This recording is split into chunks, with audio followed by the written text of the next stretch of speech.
Welcome everyone. Now we're gonna start talking about accounting reports.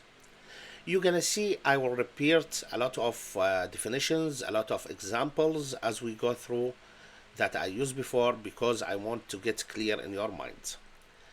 There is a lot of financial reports, but the most important two of them is the balance sheet and the income statement. Let's start talking about the balance sheet. So, what is a balance sheet? It's a financial statement that shows what a business owns and what it owes at a specific point in time. It's a snapshot of a business financial position on a specific date. It could be calendar year or fiscal year. Calendar year is a year that starts in January 1st and ends in December 31st. Fiscal year is a year that starts at any date and ends in any date other than December 31st. There is three main parts in balance sheet: assets, liabilities, and equities. For the assets is the resource that a business owns and uses to generate value or income. There is two main parts of assets: current assets and non-current assets. Current asset is asset that will be turned into cash, sold, or used within 1 year, such as cash, cash in bank, account receivable, and inventory.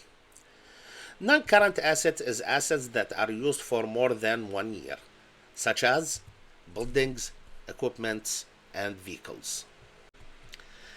Liabilities are obligation of a business, money the business owes to others. The main parts of liability is current liabilities and non-current liabilities.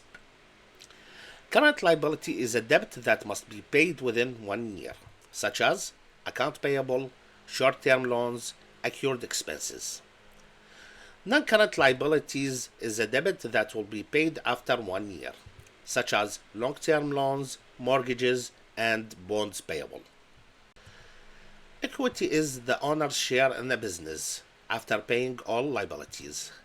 It contains owner capital, which is money the owner invested in the business, and returned earning, which is profit kept in the business instead of being withdrawn. Now, as we finish the definitions of balance sheet, we're gonna move to income statement. And after we finish other definitions, we're gonna go into an example starting from journal entry, ending with the financial statements.